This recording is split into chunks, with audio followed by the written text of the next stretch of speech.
Hey there, welcome to Motorcycles and Misfits. Coming to you from the Recycle Garage in sunny Santa Cruz, California. And I am actually here in the Recycle Garage. And my voice doesn't sound all burnt out like it did last week. Hey everyone, this is Liza. And, got so many stories to tell. Yeah, I can't wait. So many. And fortunately, all the people joining me in the room tonight have been through it and know. So let's get to who is here. You know what? I'm going to flip it around. Let's start with everybody's favorite ginger. It's Bagel.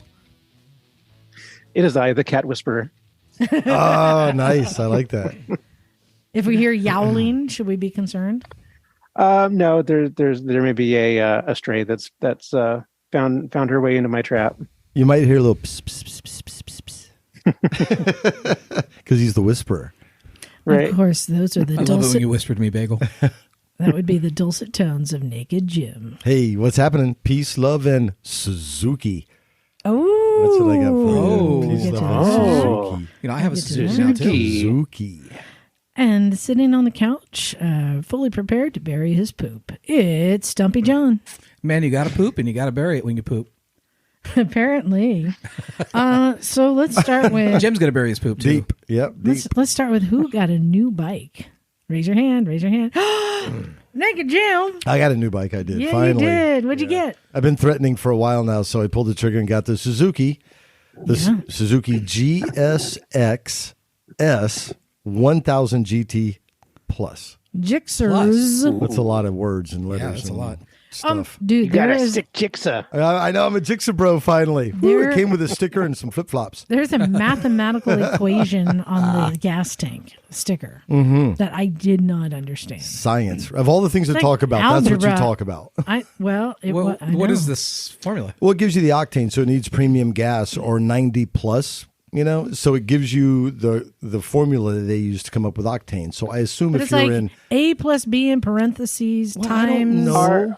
I think it's R plus M over 2. Yes, something like that's that. it. Yeah. You're Yeah. right, Bagel. I'm like, I don't know no That's- algebra. Just tell me that what to is- pump.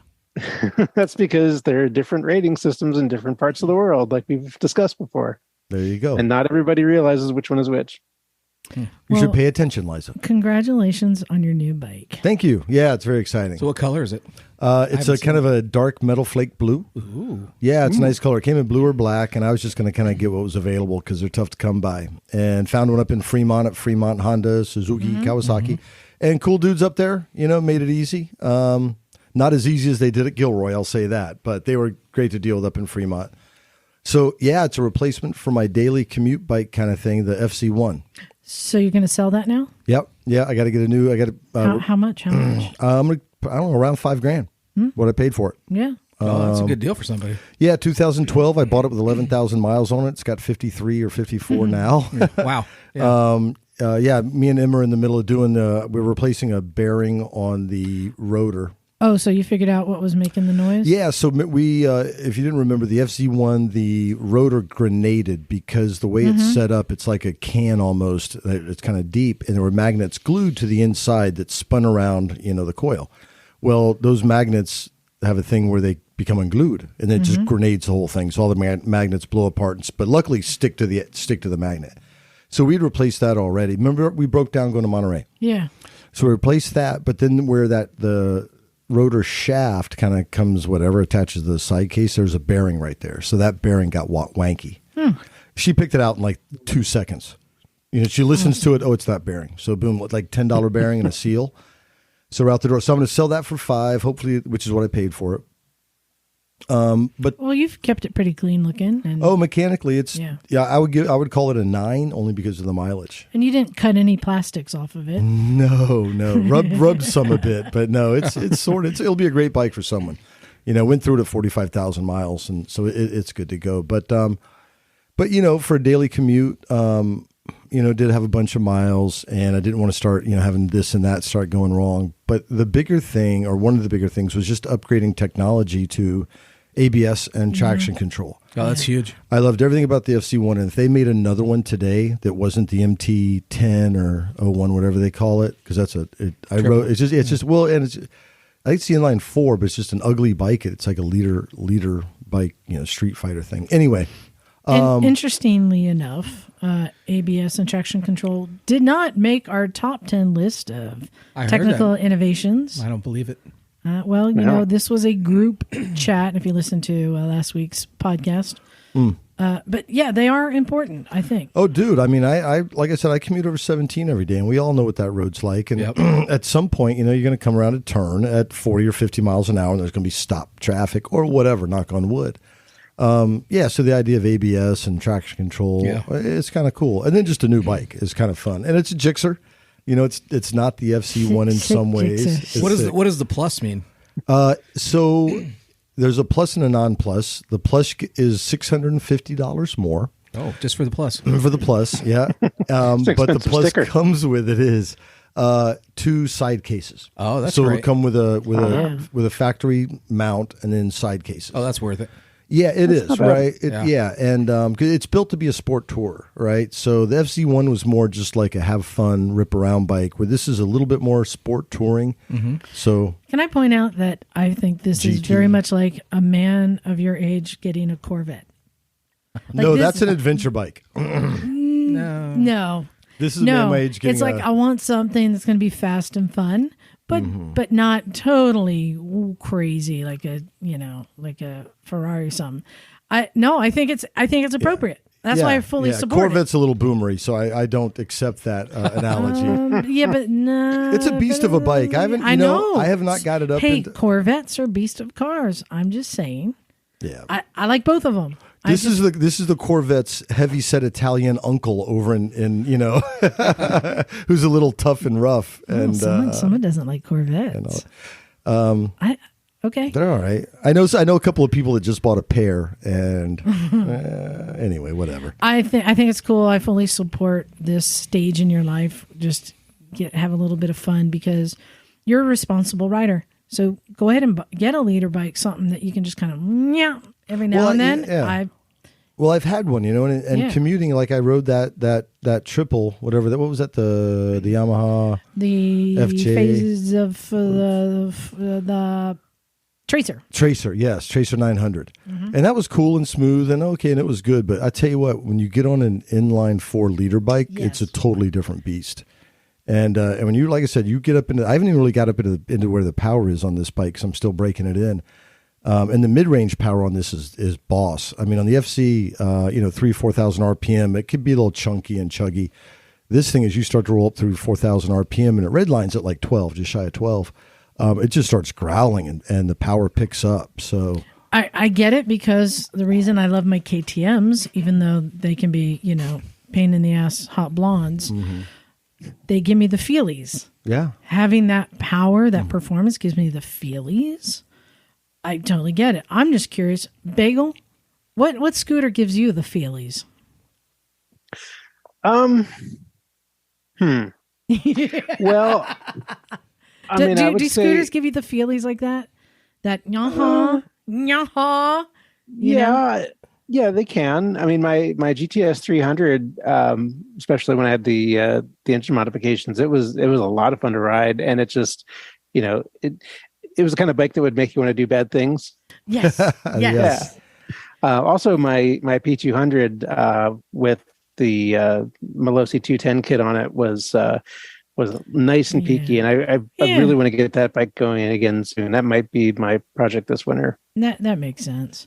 Well, I think I think the only thing your bike needs, as I stated, was some nice pinstriping on the rim of a colored pinstriping for a little accent. Or some LED lights that fly. No, I'm making an or actual a fucking headlight modulator. Don't start. Do not start. No, I am going to slap additional lights on. It's got the little bug eye light front end that I'm not a huge fan of, but whatever. But I am going to get some auxiliary lights and mount them to the fork legs, probably just for a little more visibility. But the bike rips. I rode it down to Big Sur for breakfast this morning.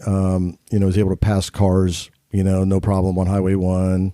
Fun in the twisties. Not as nimble as the FC was, but plenty nimble enough. Oh, hey, I saw our friend Aaron Sills did a post today. They're calling for people to come volunteer at Bonneville. Oh, really? To help out. What dates? It's in the next couple weeks. Oh, wow. That would be fun. I can look it up. That's something I would recommend. But first, I have to tell you guys a secret, so I'm going to pause the recording. Hold on. That was an awesome secret. No. Sorry, you guys. No. It's something really we can't broadcast. But it was great. It is. It kind of makes it exciting. It and does. now knowing that, you kind of want to go see what's going Bonneville. on. You right? have to go to Bonneville. We can tell you that. I don't know if it'll ever be revealed. Probably not. But we know.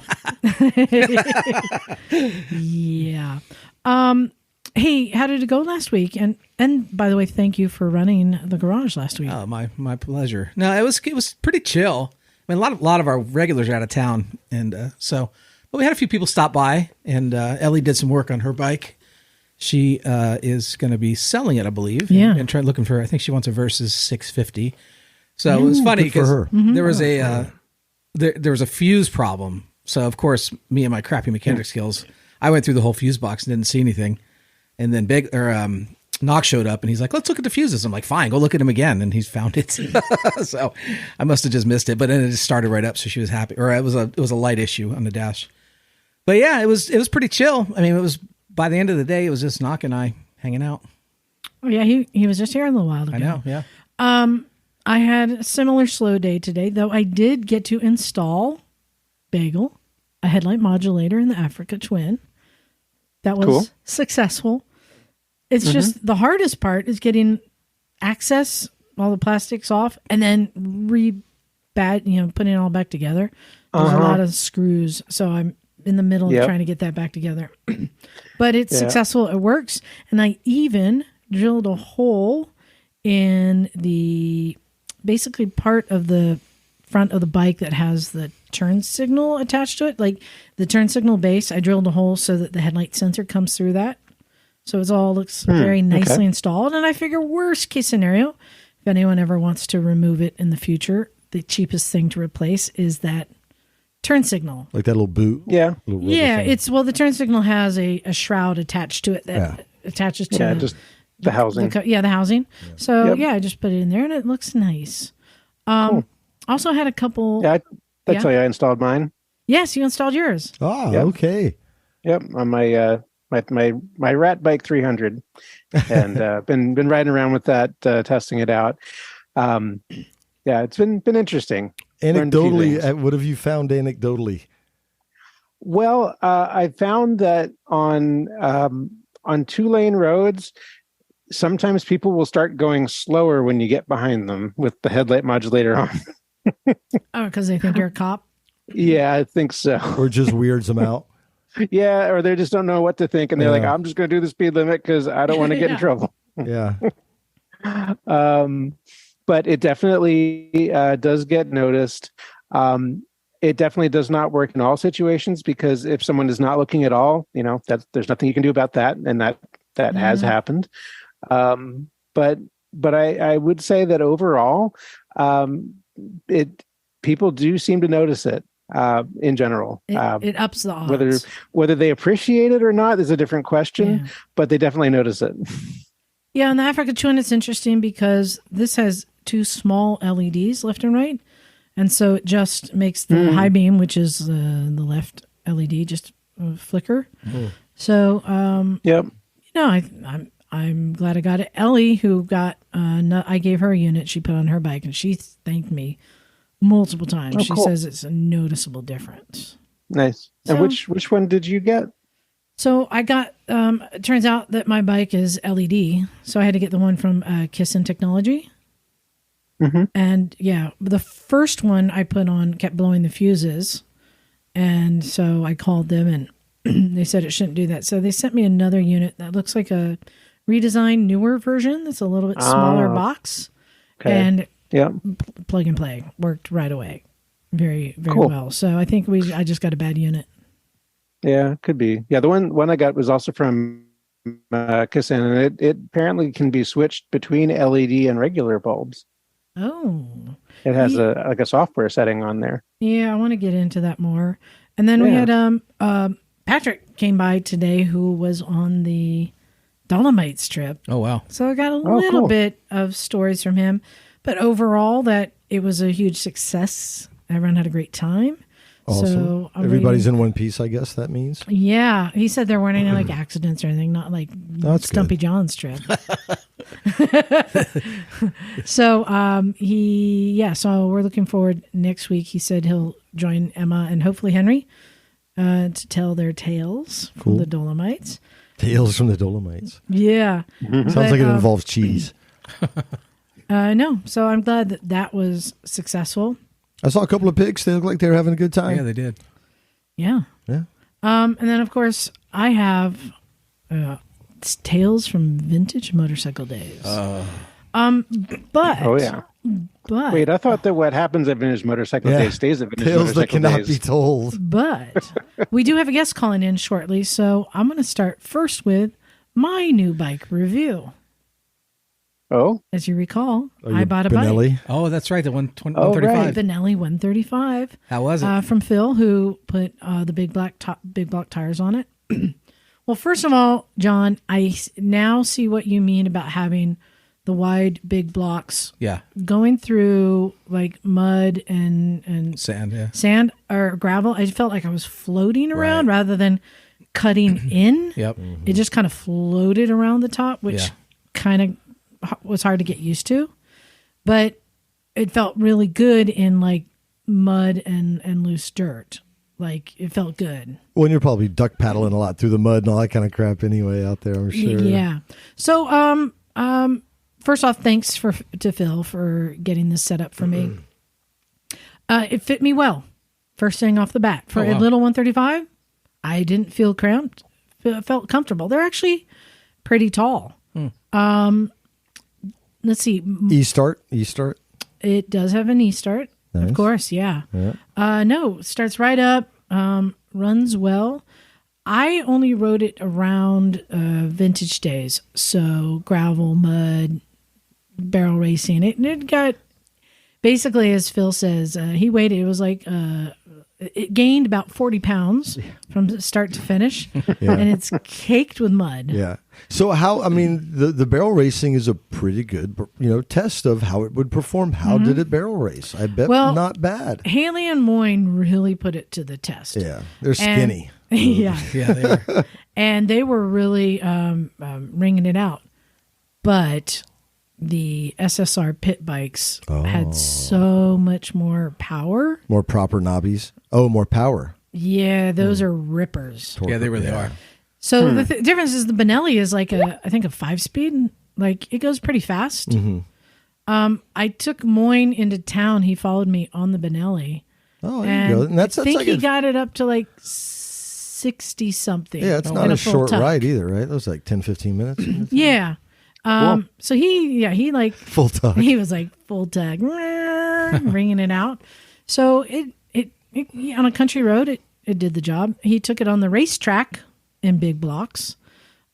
Which racetrack? Oh, the actual road racetrack? No, that's fun. Did he do the 3 laps with it? When we did the parade lap. Oh, is that where he was? That's not a race. He was fighting for the lead? It's not a race, but I did win.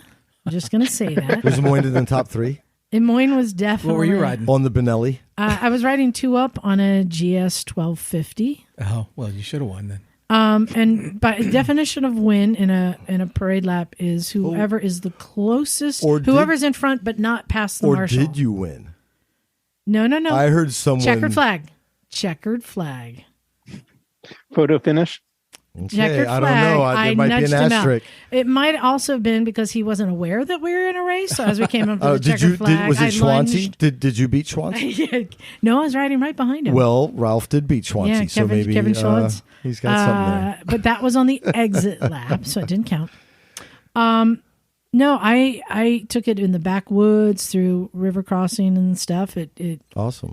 It has all the gears you need to do all the things and chug you up and around. Basically, it's a fun bike. So what's I like it. So compared to like either a monkey bike or a Grom, it kind of fits in there somewhere, huh?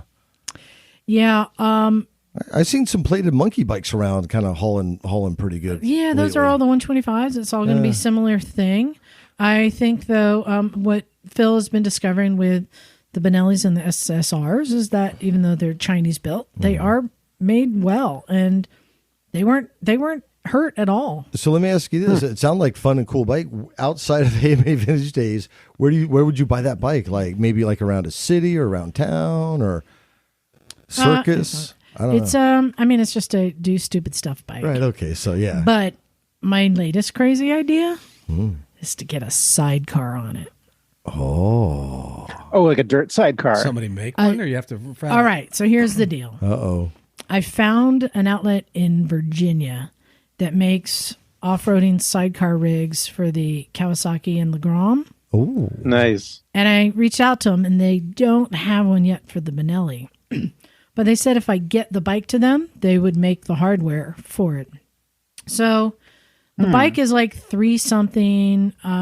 Then the sidecar rig is $1,600. Oh, geez. Plus, I'd have to ship the bike to Virginia and then back to Ohio. I was like adding it all up, and I'm like, I don't think I want to spend $10,000. Don't they know bike. if they don't have it already set up that the first one's free when they say? I know. I'm actually gonna look on Corbin's site right now to see if I can get a free seat for my new bike. Oh, But you should tell them that good first call. one's free. Well, or I was thinking of finding a Benelli dealer near them, and like, how much? If I give you $100, will you loan them a bike to make this? You know? Oh, that's smart. Anyway, but I'm thinking little bike with a sidecar would be a blast. Oh yeah. Well, what's a typical sidecar if you just were to get something that was available for different? Like if you had to retro it, a normal sidecar is probably not cheap. No, and this one is not like a sit-in ride sidecar. This one is like a utility platform. Oh, so it is like a race. Like a hack. It's like it's a hack, and then they have different accessories, so you can put your. Oh, it's I made see. so you can take it into the woods and put your cooler and gear in it. Yeah. Or you can get a seat and a grab bar accessory So I added can get on. this at Harbor Freight for like $39 as a kit. No, So I'm there's kidding. different accessories you Yeah. can. No, that's cool. It's very put in modifiable. it, It sounds but it's like. basically looks like a roof rack from Yeah. a Jeep, Fuck it. That sounds cool. if that makes sense. Yeah. Yeah, but So that you thing's can- like so you can- 4,600 pounds. That's going to be a little nuts. Can I think it could, or what? It's 460 pounds. That's pretty heavy, right? Because you said the Benelli was like 300. No, I don't remember how much. It might be 150. I don't remember. I say do it. Anyway, Do but then that sent me on another tangent. I'm like, the other option would be KLR with a sidecar, and I actually own an extra KLR. Yeah, better than a Ural if you want to do a sidecar, right? About the same horsepower, probably. Doesn't I like have the reverse. Benelli idea way better than, I know. I mean, you guys have all been to vintage especially days. the platform one, because then you could like you could mount a commode to it, and I could wear a crown and have like a that's true. scepter, and I could ride the commode around AMA Vintage Days. Somebody left There one you go. in the I saw that campsite. picture. Yeah. Oh man. I'm sure it's been done before. Oh, and I accidentally rode in a sidecar in the barrel races. how was Into that? or in? Yeah. No, in it. In one. Okay, good. In it. That sounds terrifying. No, Just kind of fell in. Well, no, I was watching the races, and it was, just crazy. It was like at dusk, where it's just everyone comes out after dinner. And something flew off of a guy who was in a sidecar Something. right in front of me. I thought it was a phone fell out of his pocket, and it was right in the turn next to the barrel, and everyone's coming around, and they're missing it. And I'm like, what is it? What is it?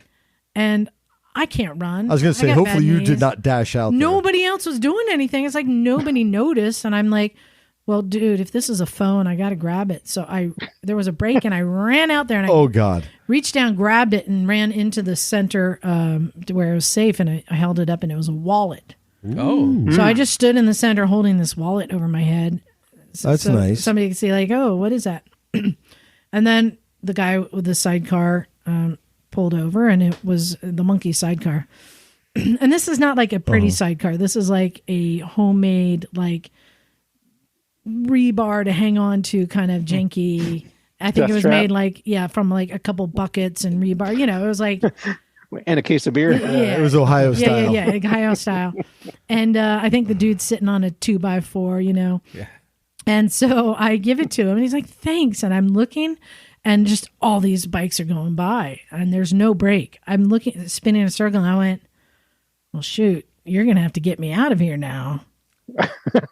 So I jumped in the sidecar with the other monkey, Oh, God. and we took off. Double monkey. That's awesome. Double monkey. That's great, though. Yeah, I had to go around a little bit until they could get to the outside and drop me off. So that was lean in. Well, and he was doing it wrong. I'm like, you're doing it wrong. He was leaning on the outside on outside turns. So I'm like, you're leaning the wrong way, dude. Which was fine, except that everyone was getting a good laugh at him because he was going through the effort to lean out in the turns. It kind of makes the whole thing better in an odd way. I know. Well, until our guest gets here, I guess I'll keep regaling you with stories. I heard some good ones. Was there any food highlights before we get into all the crazy stuff? Food highlights. I mean, like how we ate? Yeah, like food on a stick and a bowl and a tower. Ooh, I love food on a stick. Not a lot of seafood, I'm assuming. No, but there were French fries in a bucket. Oh, there you go. Those were pretty good. Seagulls like those. Mm-hmm. Yeah, they do. So does everyone around you. You just hold it out and people descend. All right. So that was one thing when Haley and Moyne were saying, like, so where are we getting food from? I'm like, well, Phil usually takes care of us. Hey, Phil, what do we got? And, well, we're using the raccoon method. Pickles and cheese balls. Using the raccoon method, which is if you see somebody with food, just be real nice and just get some. But I will say, I did see some pictures, and it looked like, as awesome as it's been every year, you guys topped it again. It looked like it was pretty fun. So, yeah, it was very successful. I want to first give a big thanks to Phil and the Cleveland Moto guys who took care of us as usual. Never cease to amaze. Those guys are rad, huh? Yeah, they've got their awesome game down. So that was great being with them. And they're definitely the guys when you roll up to the playground and shit's going to go down. You're like, those guys are on my team. Yeah. And a big thanks to all the listeners who came out and said hi. We had a bunch of people coming and hanging out with us. That was cool. And especially to John. I showed you the picture. Not you, John. Mm-hmm. John Rugenstein. I hope I'm saying that right. This is the listener who responded when I said, hey, we need a bike for Moyne to ride in the motocross races. Oh, yeah. And John responded and said, yeah, I got a old a CR250 I'll fix up. Great. But don't forget, the CR250 is a championship-winning bike. Oh, yeah. That's a legendary bike, so right on. So, he showed up on the day when we got there Thursday. And he went above and beyond. Did it start? Was it all? That's awesome. So not only did it start and run great, yeah, he rebuilt it. I saw it earlier. Yeah, it's pretty fucking rad. Got it. He made decals, like professional decal. The bike looked great, super clean. Nice. So I'll describe it. It has Moyne's. It's got a number plate with Moyne's number and name on it. It's got the Pakistani flag on the side. On the gas tank. It looks on the gas dope. tank. That's so awesome, yeah. It's got a different agenda on the swing arm. It's got all of our logos on the rear tail section. It's all in green and white for Pakistan. It looks great. It looks race ready. And this was not like him cutting and pasting. No, he designed this and had it all printed out from That's like awesome. a sticker set. So John, you rock. Moyne. Yeah, that's cool. Moyne loved that. And John and Bagel will get this. One of the things when we go to Pakistan, there's a bunch of things. One, you're overwhelmed with how nice people are and how much people offer to help and assist. And they're super generous. Also, when you go to Pakistan, you're not prepared for like how much fun you're going to have, and you can't accurately describe to people what it's like. And I said, Moyne, this is the same thing with Vintage Days. You cannot understand how much fun you're going to have. You cannot properly describe to people. And then you get people who are giving us food and fixing up bikes and being so kind and nice, and you're overwhelmed with that community that you didn't really know you were a part of until you're there, So a lot of parallels with Pakistan and Vintage Days. So that was amazing. Let's see, Okay, come on. The burnout. Tell us about burnouts. I was going to say, let's get to the good stuff. For the event, they do have all these things planned and races everywhere and bike. You can. The new thing now with the what do you call the dealers that bring bikes for you to test rides is now they just give it to you and send you off on a really? pre-designed route. Just like follow come the back and arrows. Oh, that's great. Yeah, it's like, here you go. And then you follow the arrows, and they know it'll take however long. Huh.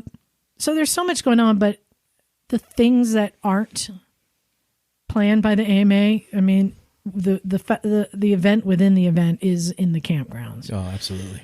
And the barrel racing and the burnout pit and the Leuven crowd down at the burnout pit. They're always keeping With the captain. fun. The captain. Yeah. I gave him the Evel Knievel suit. He took it home with him. I'm like, you take Did I it, man. see them in the back of a pickup truck filled with water or something like that? Yes, they made a redneck rodeo hot tub, filled it with water, driving around. Haley said, "That is the most American thing I have ever seen." Yep. Boy. She was having a blast. I bet. And I'm just gonna say, I'm announcing it now. We won the burnout contest this year. Oh, right. Who's we? By we, our group. In fact, it was Haley riding the bike. She beat MotoGP, Nice. MotoGP, right? There were a lot of good contenders. Right. A lot of good burnouts. But, people don't bring the same flair that we do. Yeah. And here I thought, we needed to have someone on fire or naked. No, apparently a hot chick in an Evel Knievel outfit does it. She got the crowd going. But here's how I have declared, here's how you determine who wins the burnout contest. Whoever makes it in the magazine, whoever's picture is in the magazine. All I can tell you is Haley had a huge crowd, and then when she was done, a photographer appeared in front of her and snapped her picture. Yep. And I'm Nice. like, that was it. Who can make Rob Dingman make the funniest face during the burnout? Oh, you know what? The AMA guys are not supposed to be going over to the shenanigans in the campground, but they sneak over. Well, Haley said she was ripping around the barrel racing, just having a blast, and she comes off the track, and Rob Dingman leans out of the crowd and goes, "You're awesome on that." Oh, that's Pats great. her on the back, and she's like, "Hey, Rob!" Rob's and then he great. disappeared. Yeah, he's great. He knows. He didn't stick around. Rob's cool dude though. Yeah, Haley must have had a blast. Haley, Moyne. I mean, what a great group to have a great weekend with. So Moyne raced the hare scrambles or the motocross or both? How'd he do? So Moyne raced the motocross. Oh, geez. Hair scrambles is really hard. And Oh, the trees and shit. yeah, I know. So he didn't lose. That's awesome. Did he finish? He did. Excellent. He saw a checkered flag. All Excellent. right, good for him. So Was that his that's good. first sanctioned motocross race in the United States? It was. And he finished. Awesome. Congratulations. That's huge right there. Yeah. Yeah. Well So he was shitting bricks. Really? I would be too. Jesus. He was. Isn't Penton from Ohio? Yeah. Yeah, I mean, that's what you're up I didn't against. see John. The Penton group was there, but I didn't see him. I'm just saying, Yeah. It's like going to Pakistan and doing whatever Pakistan people do real well. Cricket, I don't know. Hold on. They do cricket really well. Right? Yeah, you're right. I'm not right trying on. to be weird. I'm just saying. So yeah, we won the burnout.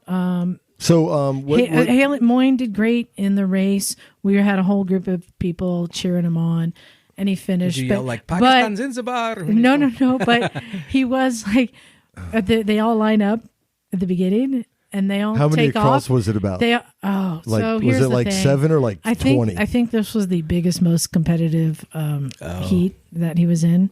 These two-stroke bikes. 250s, yeah. It was pre 2008 two strokes. Okay. Yeah, but rippers. This is the It was pretty competitive. it's the fast. So they drop the gate and they all take off except for Boyd. And he's like, go ahead. I don't blame him. I don't. Smart move. So he lets them go. He waits like a beat and then he takes off and like 4 of them crash in the first turn. Smart. And so he goes around him. And we're like, he passed. Hey, that's all right. Good for him. They all had to get their bikes on How was it? take off. One of them had to butt scoot off and get taken off in the truck, which means Moyne didn't lose. Yeah. We're pretty sure that dude broke his leg. Hope he's okay. As long as he finished. Had it rained? Was it muddy yet or no?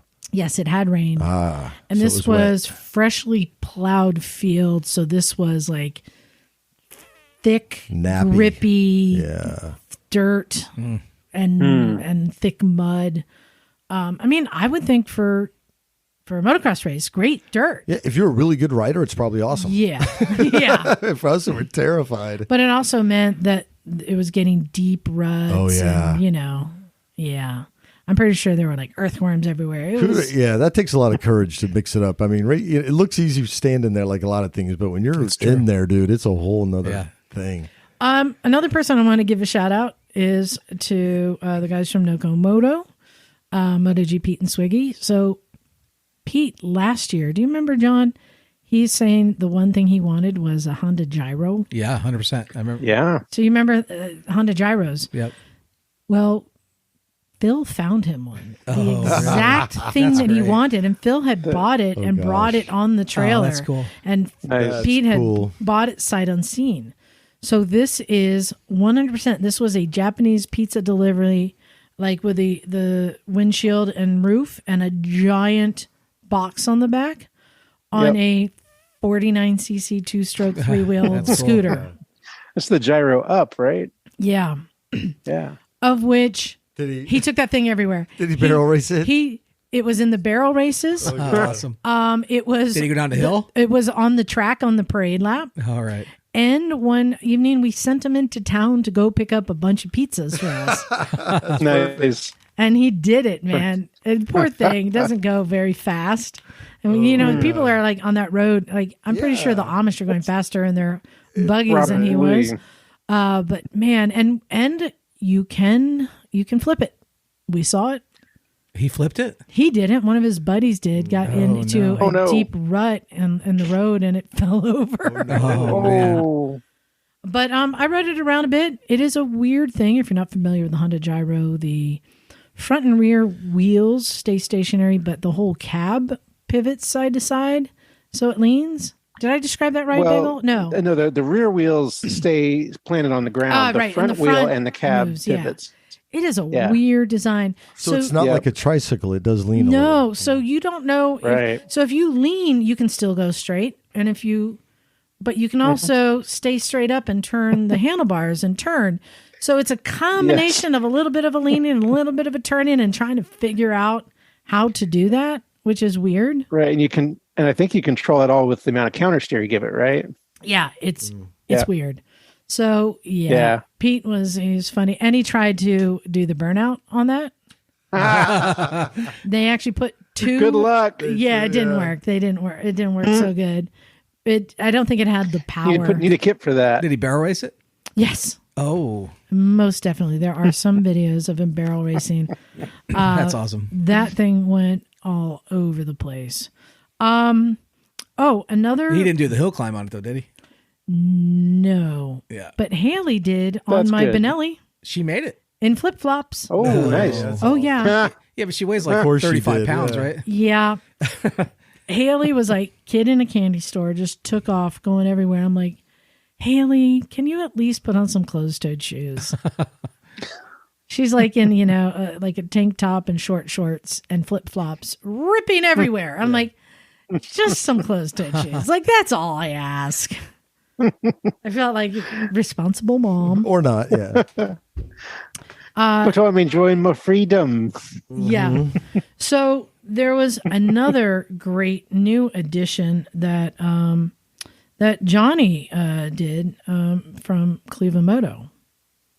Oh, you might want to join him in this next year. Not to rain on his parade. What is this?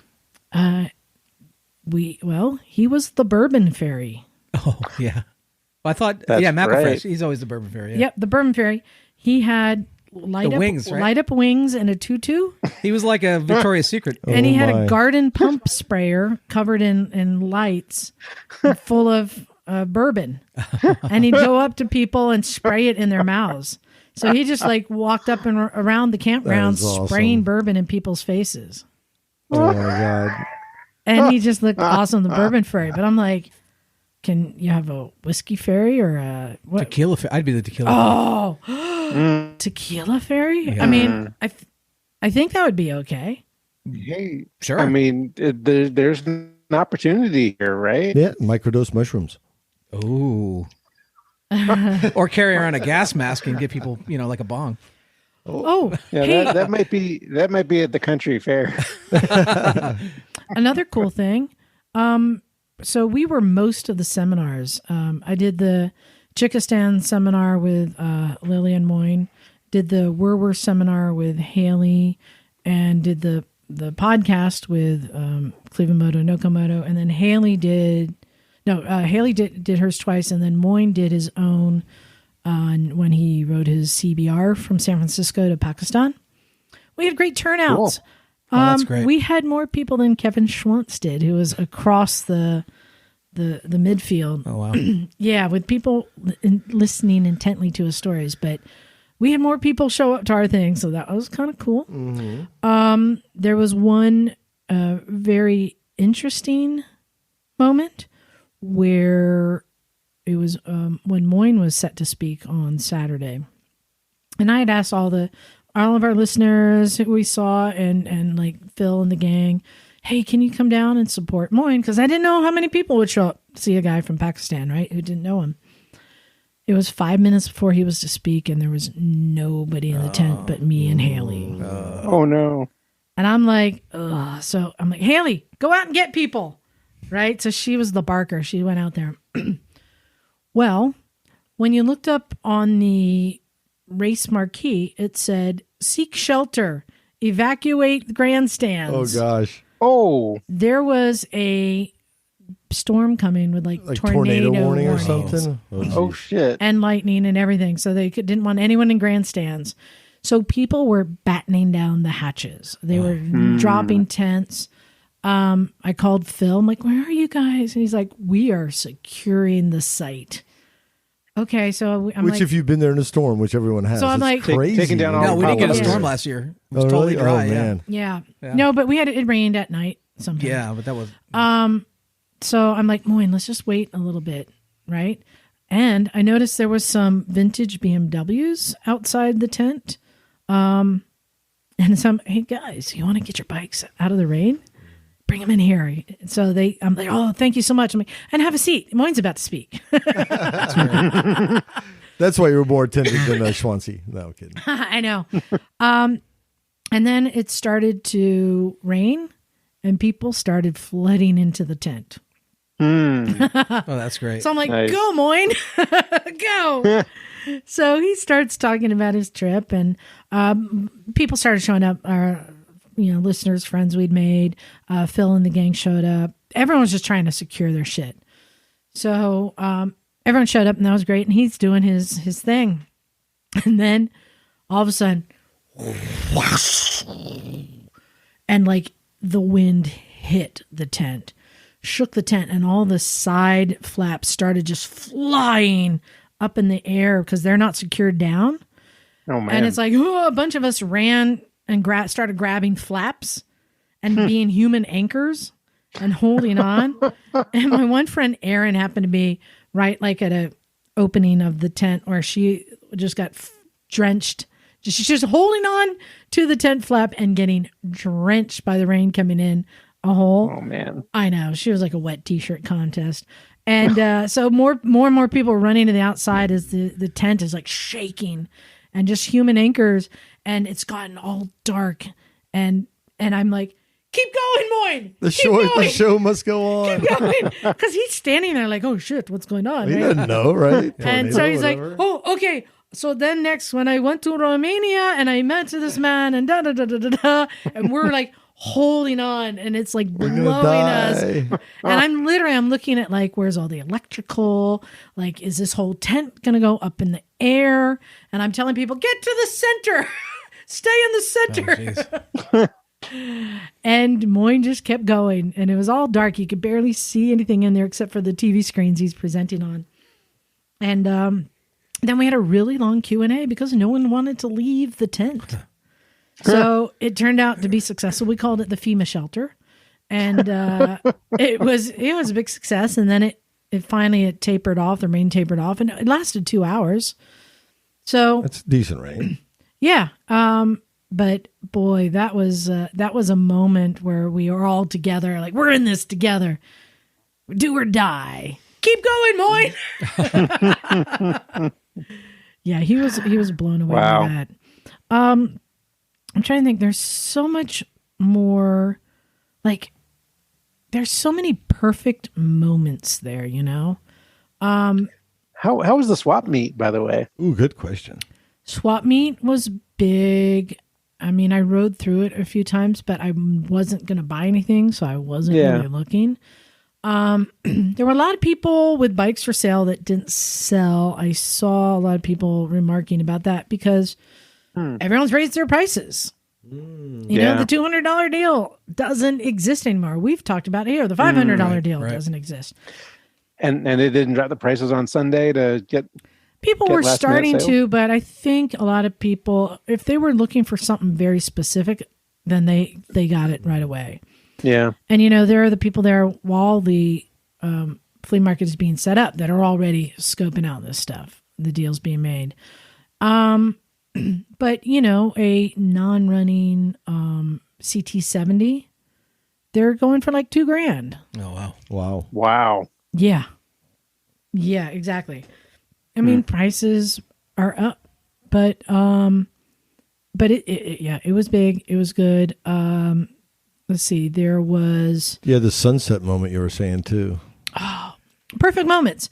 So both Haley and Moyne were just blown away by these perfect moments where, and it happened often. Perfect moment when, you know, John brought the bike and presented it to Moyne, and it was more than you could ever expect. Oh, and did I even mention when he said, so what time's your race on Saturday? And it's like, oh no, Moyne's racing on Sunday. He's like, oh, we have to leave Saturday night. Well, I'll just leave it with you. I'll figure out how to get it. And he lives in another state. Yeah, like Indiana. We're like, I'll just leave it with you. That's great. Oh, okay. Like just a beautiful moment. So what's the over at the burnout or the barrel racing? Oh, I haven't accurately described barrel racing to people. Barrel racing. Couple guys on dirt bikes going around. Like there was a dude on a KTM who had it like nailed. He was getting that thing almost parallel to the ground in the corner. And then you get a dad with his daughter on the gas tank going around slowly. Well, it's two barrels in a field, right? Like you get 50 yards apart. Yeah, you just run around the barrels. You get a Harley, and then here comes a golf cart. And now you got two motorcycles racing. Have you ever seen a motorcycle? Mm-hmm. I've seen the jet ski cycle. It's the jet ski conversion. It looks like a Honda Helix in a jet ski with wheels. There were two of them. They were getting in a race. That's nuts. Yeah. You get mini bikes, pit bikes, everything, sidecars, everything just constantly going around in a circle, creating, it starts out in a grass field. Right. But doesn't take long before that's now just a dirt trench, mud, dry oval, dust, oval. I mean, it's just dug in. And there was a moment, I think on Friday night where we went over there and we're watching the scene, and there's just like, you're like, oh my God, it's a Harley and a motorcycle and a Helix and 3 dirt bikes and a kid. And you're just glowing and watching, and 3 laps go by and you're like, oh shit, now it's a 2 KLRs and an Africa Twin. Like it's just constantly changing. And a blow up doll. It's constantly changing. And you're like, oh shit, where did they go? And we're watching that and just enjoying it. And then it's sunset, and so the sky's getting kind of orange, and there's this dust that rises up from constant going around in circles, and you get that orange sky that hits it, and you just see these headlights cutting through, and it looks like a Photoshop poster, and you're like, oh, that's cool. And then when you think it can't get better, a flamethrower shoots a flame in the air. Oh, that's awesome. And you're like, oh. So how were the Unicorn Girls? Were they there? Okay. The Unicorn Girls. All right. For those who don't remember, the Unicorn Girls were there last year. These were 4 girls who were riding all on one motorcycle and beating the pants off of everybody and basically intimidating everyone. We call them the unicycle girls because they were wearing unicorn. Yeah. Unicorn. Bicycle helmets. Yeah. They ranged in age, I think, from 12 to like 6. I'm guessing, right? Yeah. And they were intimidating because nobody could beat them. And they were good. They were good. Yeah. So I was telling Haley and Moyne, I'm like, the Unicorn Girls are amazing. Has anyone seen them? Someone's like, I think I saw one this morning. I'm like, No, you wouldn't see sighting. one. You wouldn't see one. There were sightings. There were people No, reporting. they come heavy. They come like I in think a posse I saw like one Samoans. over You in don't the wanna mess swap with 'em. meet. I'm like, No, I they need a wouldn't be on the picture. swap I meet, need a yeah. picture. I need proof. It became Bigfoot, right? Oh. Like I don't know. I need proof. And then Haley and Moyne, they come back on one evening. They're like, we just saw them. I'm like, wait, for real? She goes, yeah, there were 3 of them, not 4. I'm like, I want to see a picture. And they pull out their camera and they took a picture with them. Awesome. And they were riding 2 at a time on a 50. Sounds about right. Well, Right? They're getting bigger. And beating the pants off everybody in the process. And beating the pants off of everyone. I think they were now like 13, 11, and 9 or something like that. And yeah, beating the pants. Actually, Moyne is like, I tried. He was riding my Benelli 135. And he's like, I tried so hard. They have perfect form. And the one in the back has no foot pegs. She's just got her feet hanging flailing in on. there and just hanging just on to her holding on. sister. But they do this. And so they talk They to probably ride horses and do all that ranch stuff. well, the too. oldest sister is getting into racing. So she is racing. And the others just hang on for dear life and cackle. They are too. They just don't know it yet. Yeah, they just don't know it. So the unicorn girls were there, but I didn't get to meet them. I have so many They're questions. stars of the place. They are. next year. Yeah. And I was like, I wonder if they know. Also, I did go out as a unicorn girl myself. Mm-hmm. It wasn't pretty. Hopefully that's not a completely different meaning that we Well, don't want to know. In my mind, Oh, I'm God. like, if Yep. I get some little short athletic shorts and my Vans La, la, la, la, and la, a la. unicorn helmet, I'll look like them. You would. No, I saw the picture. Yeah. It's not pretty. The shorts were too short. The shirt was too tight, and the helmet was too small. You might get escorted off the grounds. Oh, my. Yeah, it was pretty ghastly. You should And do nobody it, though. got it. Me and Lily rode around like that. Nobody got it. You should do it. I took one for the team, man. You know what? It's an amazing event that I'm just so glad it happens. This is a fundraiser for the AMA. So support your AMA. Go to AMA Vintage Days. My only thing is like, be cool, because there were people starting to get out of control. You said there was someone got run over? So there was one life flight on the first night Ooh. where I don't think it was in the barrel racing. I think it was just in the campground. Somebody took a turn in a golf cart and it flipped it, and their passenger got that's bad. ejected into the path of an oncoming motorcycle who ran over their head. Oh, no. Oh, man. And so they got life flighted out. Oh, jeez. I mean, anything golf I'm saying carts. to you is just from bits and pieces of witnesses sharing stories. But I heard later on that they were draining their head and were expected to be okay, and part of their scalp was sewn back on. Well, good. Oh, jeez. I think. Wow. Man, we can't break vintage Fingers motorcycle crossed. days. We gotta keep it cool. Jim, you got to go? I'm going to bounce. Yep. All right. Thanks Dinner for joining waits. us. All right. Cheers, everybody. All right, Jimmy. See you, Jim. So I'm trying to think what else. You know what? It's just such a perfect moment. The one thing, though, you can't have something be this good and keep growing. Yeah. So Well, this year, what was the attendance this year? Was it as much as last year? okay, so here's the deal. The numbers are not released to the AMA. Right. The AMA is basically the AMA is not selling the tickets. I think it's Mid-Ohio Racetrack, Right. and they don't tell the AMA. But I pried as many AMA people as I could who had best guesses, and what I got was between 40 and 60,000. So I'm saying Jeepers. 50,000. Gosh. Now, it never felt too crowded. There's still room. It's The such a lines big weren't too place. long. Yeah. The porta potties were cleaned every day. Like the overflow parking became all the camping, but people were finding squares of grass to camp in, and just people made it work.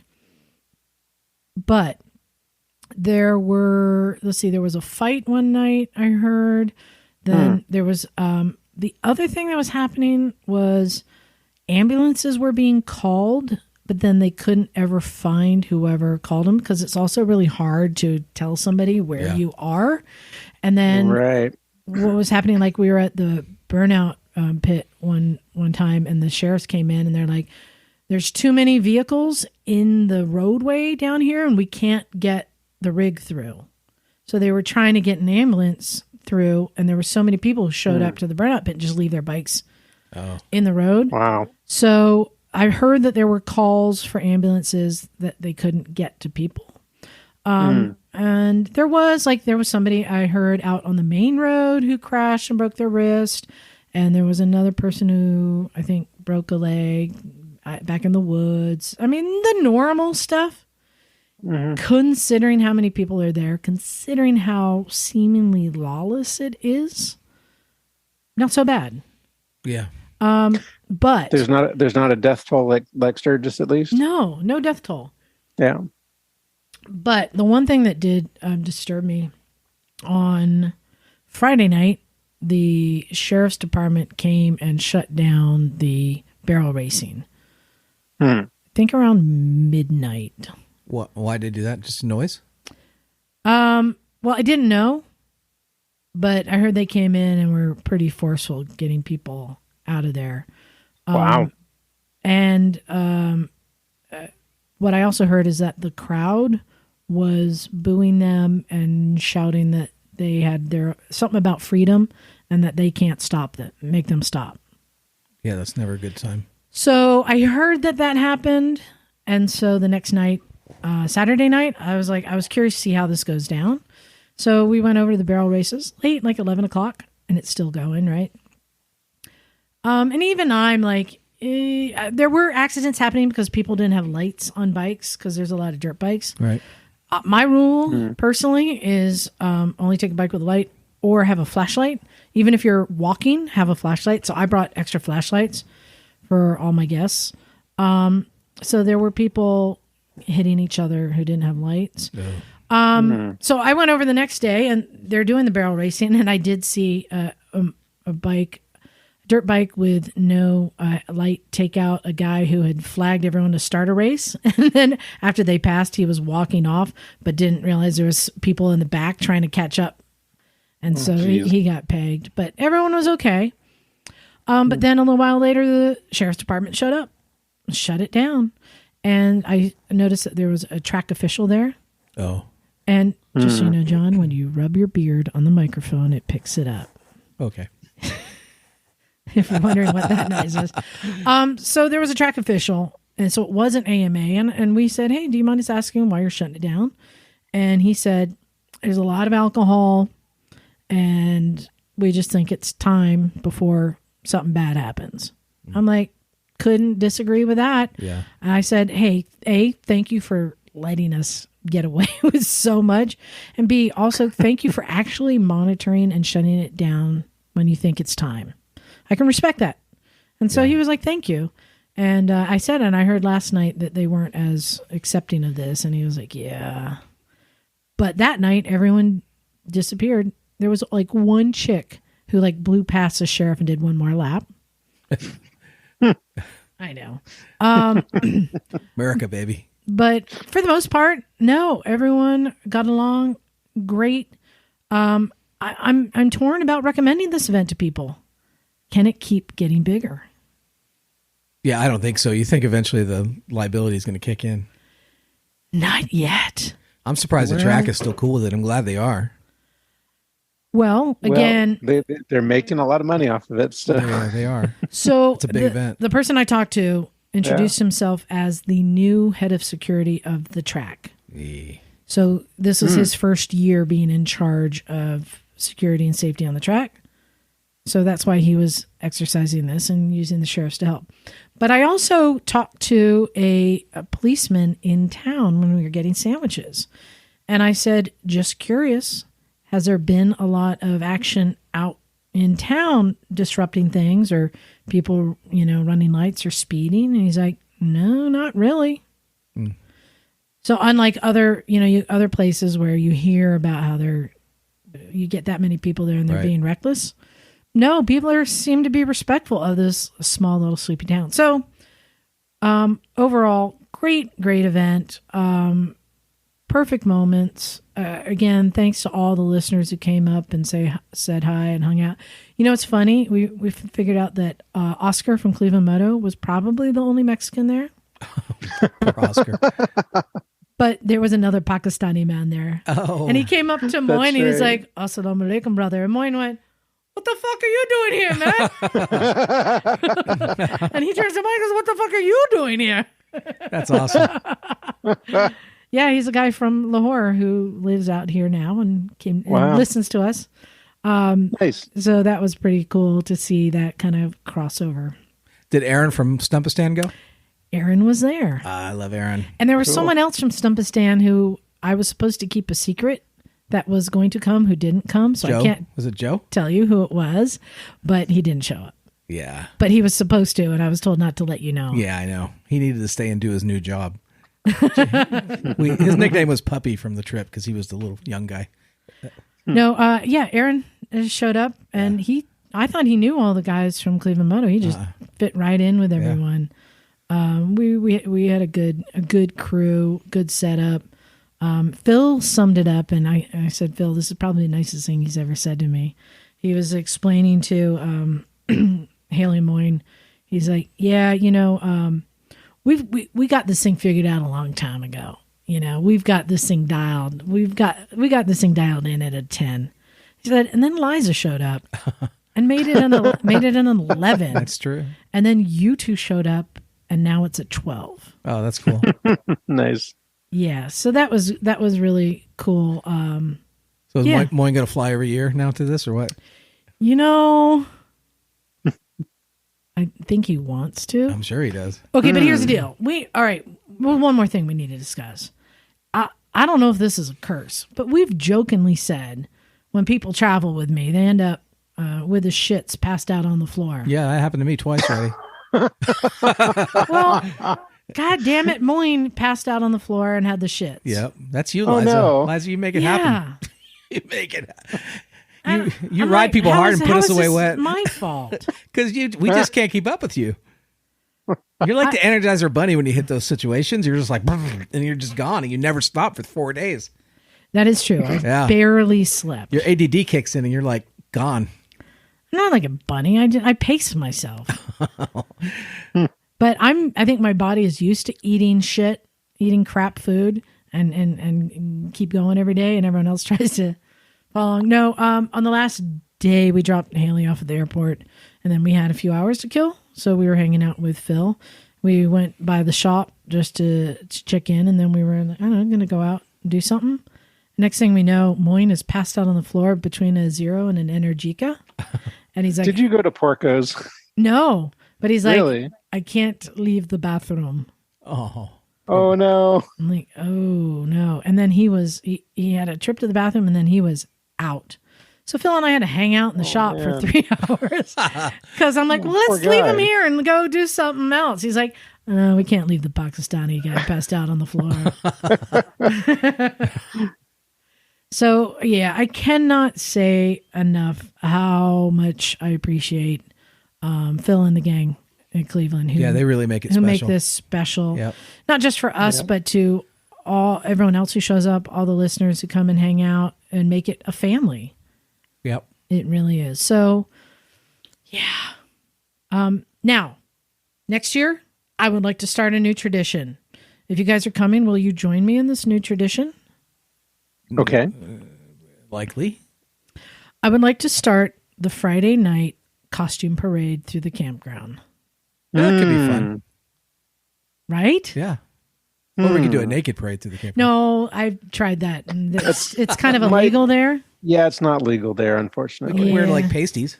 Okay, let it go. Well, you can Let it go. try to push that envelope if you want. You can wear pasties. But I think that just adds to the fun environment, and you can even get kids and other people involved and just do a costume parade through the campground. And I know, like, listening to Phil and the guys talk about some of these scooter rallies they go to where it becomes like a big deal and everyone spends a lot of time working on their costumes and stuff. I'm like, oh, this is cool. This is something that could evolve into something, you know? I mean, I did it anyway. I was just my own parade, dressed up like the Unicorn Girls. So that is my report. Our guest is not called in, so that's not good. But you know what? That's okay, because we are professionals and have backup topics to talk about. So yeah, we're going to save our guest for another day. But John, you did get a new DRZ. New to me, DRZ. New to you. Yeah, so I picked a DRZ 400. It's an 05 from a friend. It was it was a sight unseen thing also, because I got a really good deal on it. But but like getting a new bike, you got to go through it. So the one, it's got the Cayenne, is that how you say that? Cayenne? Yeah, the slide carb, the FCR MX. But the problem with that is, so it wasn't running. So Emma and I pulled it off the bike a couple weeks ago and got it running again. But the funky thing about those carbs is that the air fuel mixture screw is on the bottom of it, and you can't get to it. So it's a super pain, and we need to adjust that. So I think I have the tool for that. Like a right angle screwdriver? I have the right angle screwdriver that has a flat blade on it, and you turn here and that turns. Yeah, actually, I got one of those and it still didn't work. There wasn't enough space in there. So, all right, I also have the little thumb screw. Right, I just ordered one of those. Yeah, but there's like literally like 3/4 of an inch there. It's super tight. So even Emma was like, "You got to pull the carb." So I'm working on that. Trying to get that. I just ordered the parts for that. There's a separate attachment you could do to adjust it on the fly. So I'm working on that, and then if you're pulling it, do a rebuild on a DRZ that old. Some of the seals start to go bad. Just do a rebuild. Get all the new seals. It's worth it, because I had to pull my DRZ apart because it started leaking. Okay. Yep. Yeah, once you're there. Yeah. It's pretty easy. And then the rear shock is just hosed. It's just absolutely hosed. So I need to go through that too. So, but it's an old bike and it's what I wanted. So I got lowering links for it. So once we get everything settled out, it has the Supermoto wheels on it right now, so I don't really need the links. But once I go back to the dirt tires, I'm going to need to put those in there. So it's a new project. The great thing about it is it's got the desert tank on it. It's got the exhaust, the FMF exhaust on it all the way through. So it's got all the farkles that I really want and I would want to do anyway. So that's really great. It's been sitting for 2 years and I just need to get it back running. Since you're going to do the rear shock, are you going to get it dropped, lowered for you? I'm going to check the prices out. So I'm going to get it resprung for my weight for sure. That reminded me of something from vintage days. What's that? I'm sure Phil will be talking about it, but did you guys see his new asshole? Oh, you didn't hear about this? No. He was the first trip to the hospital. Phil was? What? Phil was. You ripped him a new asshole? I didn't rip him a new asshole. He ripped himself a new asshole. What happened? Oh, that's right. Wow. On the first day, he pulled out. He's got this French trials bike. I forget what it's called. And he hasn't ridden it in a long time, hasn't started it. So he had to take the seat off and spray starter fluid and get it running. Right. So he did that. And then he just hopped on it without the seat and just was riding down the road just to chest out and see how it's doing. Not going fast or anything, just riding down the road. I was down at the burnout pit talking to the guys down there, and Phil comes by, and there was somebody backing in a big trailer, and suddenly Phil just like whiskey throttled, bam, right into the trailer, the rear quarter, and actually bent in part of the metal into the wheel. And I'm like, what the heck just happened, right? I thought it was like, what the heck? But so it turns out that his clutch was stuck, and even though he pulled in the cable, it didn't. It was stuck together, didn't disengage. So he's trying to slow the bike down. So he downshifted, which then caused it to lurch forward. Oh man! And bang, right in. So what happened was there are hinge pins on the frame that the seat slide into, right? And one of them tore into his inner leg, just a few inches from his asshole. And I could think of another part. Tore a hole. Poor Phil. When I came back, I didn't know he was injured. It's better than tearing your scrotum. It was close. Yeah. It was very close. When I came back to the campsite, somebody's like, yeah, Phil got hurt. I'm like, wait, what? I didn't know he got hurt because it didn't look that bad. And he was in our trailer. We called the Hilton. And he was basically, with his pants off, and there were guys like pulling something out of between his legs, and Johnny Mac pulled out a piece of flesh about the size of a dime. Oh, that's gross. And so they were cleaning it out, and then people were bringing whatever supplies they could get. And it turns out, so they put some gauze on it, but then I pulled out some Gorilla Tape upon Phil's request, and we Gorilla Taped it. Right. Oh, no. Which was going to be painful to get it off, but it secured it enough so that he was able to wait until the next day before he went into the hospital he got 12 stitches, some inside and some outside. Ooh, man. There were like layers of stitches. But they actually commented on what a good job the Gorilla Tape did of keeping it clean. Poor Phil. Man, he really took one. Yeah. I hate to say it's like a man. Yeah. Like, didn't make it anyone's issue, didn't complain, he was self-sufficient, got himself to the hospital, wasn't a downer at all, but we know he was in pain. And well, and I think as bad as that was, I know he's been through worse. Well, and the funny thing is, he wanted to do the barrel racing, but he couldn't because you have to kind of lean the bike onto that part of the thigh. Side saddled but it. No, he found a moment where no one was on it, and he's like, I did a couple laps backwards. That's great. So he was able to do Worked that. on the other side. Worked on the other side. So he tore him an asshole. So wow. He's a trooper. So your DRZ. Well, much love to your scrotum, Phil. Yeah, I know. I'm just gonna say I saw things. Saw little Phil. So the DRZ. Yeah. This is going to be dirt bike. This is plated? It's plated, yeah. So are you going to be making it for dirt? Just dirt. Yeah. This will be your dirt bike. Yeah. Okay. Yep. So, but I was hoping that we're going up to Mendocino for that trip in a couple of weeks. I was hoping to take that, but it's not ready yet. Yeah. So I'm out when I heard you have to bury your poop. Hey, you got to do what you got to do. No. It's not that big a deal. Bring lime.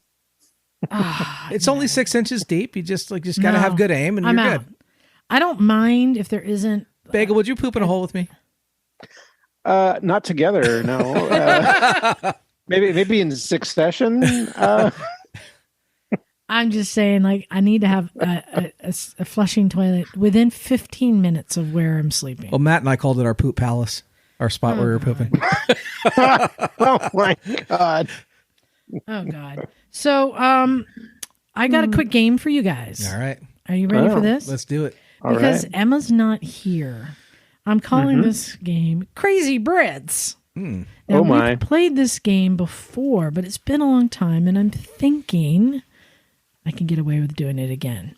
So I have in my hand the Motorcycle Encyclopedia, and in the back is a glossary that converts British terms to American terms. Ah, yes. So I'm going to give you British terms, and you have to guess the American terms. So a example would be, Bagel, what is a spanner? A wrench. Exactly. So let's see what you can get. All right. What do you think the anti-knock rating is? It's That's octane. That's it, right? It's the octane rating. Let's go with this one was interesting. Badge engineering. What does badge engineering mean? Is that slapping a badge on a different badge on the same vehicle for a different mark? Ding, ding, ding. Oh, wow. It's identical bikes with different nameplates, such as BSA and Triumph brands. Like the Hurricane, right? Mm-hmm. I thought that was badge engineering. Do you know what? Let's go. We'll go back more. John, do you know what bang on means? It means it's great. That's incorrect. Perfect. Really? It means exactly. That is bang on. Oh, perfect. Yep. All right. How about let's go down here. Oh, that's interesting. Oh, okay. Control box. Bagel, control box. Is that the ECU? Think older. Switch. You want to go for the steel, John? Fuse box. Voltage regulator. Oh. Yeah. Oh, well, this one doesn't help. Core plug. Whose turn? It's Bagel's turn? No, this is your turn, John. Core plug. Core plug. Core plug. Probably the oil drain. So here's the thing. Bagel, I'm not going to let you steal because I'm not even sure what the American term means. So, Bagel, if you can explain to me what the freeze out or Welsh plug is. Is it a freeze plug? No, that's the American term. Says freeze out or Welsh plug. Right.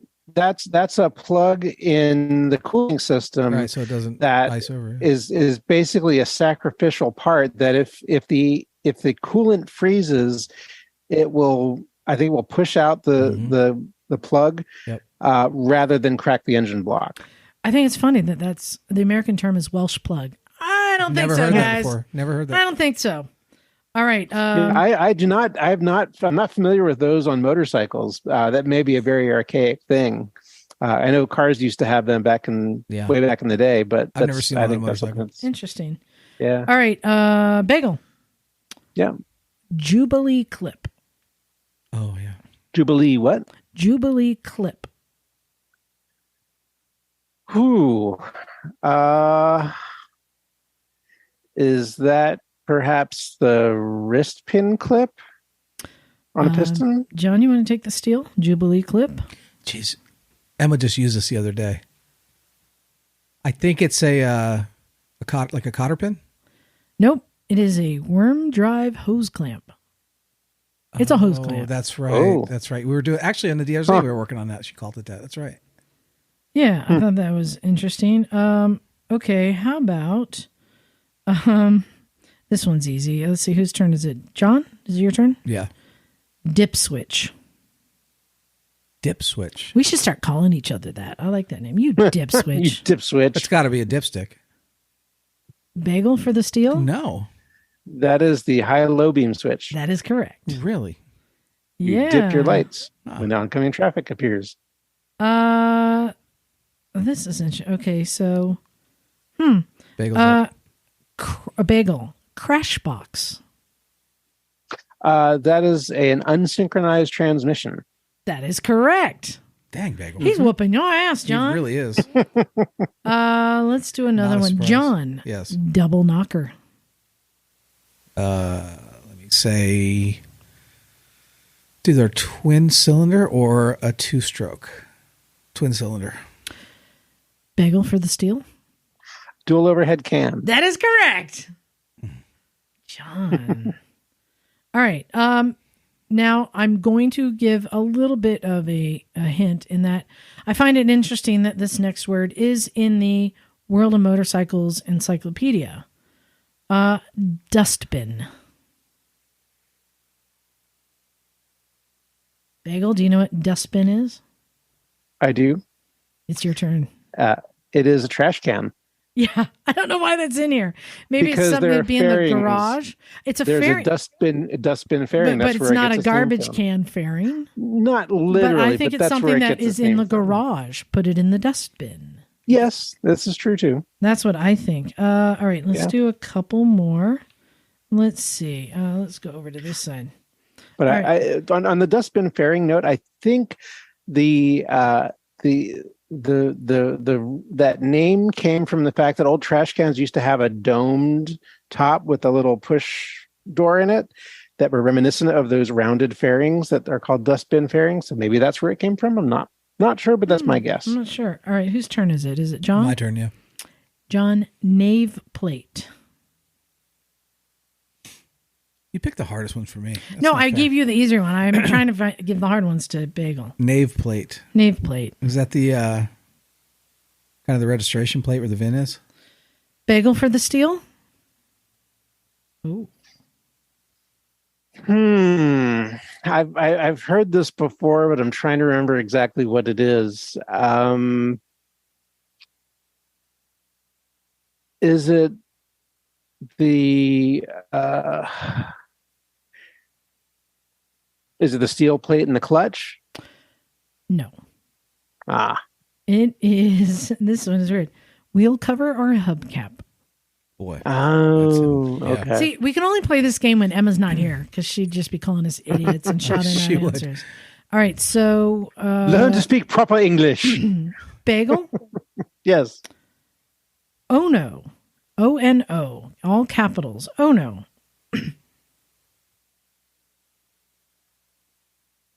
I know it's a very tasty fish in Hawaii, but I don't think that's what this is.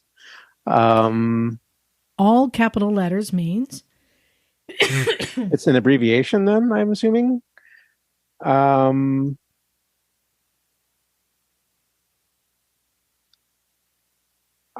got nothing. All right, so John, I'll give you a clue for the steal. All right. This is used in classified ads. Oh no. So you may list your motorcycle and then oh no. It's probably have something to do with negotiation, like no, like or best offer. Exactly. Or near offer. Or nearest offer. It's the same as oboe for us. All right. Yep. Cool. All right. Let's see. John. Yes. Okay. How about pocketing? Pocketing? Yeah. Is there a context here? Motorcycles? Yeah, I know that. Yeah. It's something that happens in the engine. Pocketing. Probably the valves closing. You're very close. Pocketing is excessive valve seat wear. Oh. Isn't that interesting? Yeah. All right. This is interesting. Bagel? Yeah. Quietening. I'm pronouncing this right. Quietening ramps. Quietening ramps? Yes. Quietening. Quietening ramps.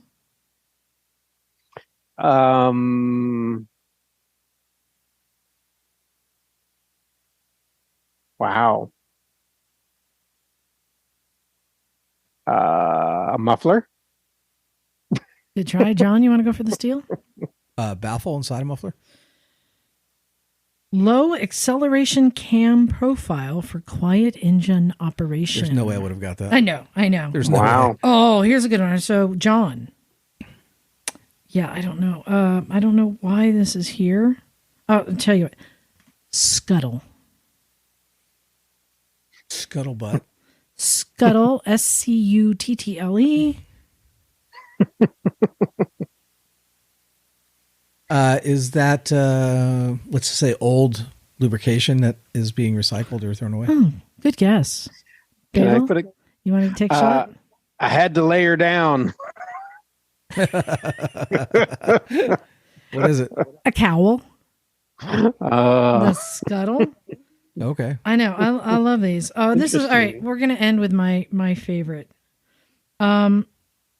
Okay, John. It's Bagel's up, I think. I know, but I'm giving this one to you because he's winning. For all the money. Yes. Trafficators. Turn signals?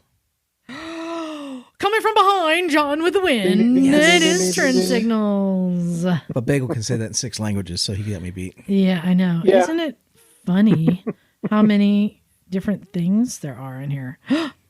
What is this? Squib? Squib? Is an auto seat back. What does that even mean? An auto what? Seat back. Like a backrest, maybe?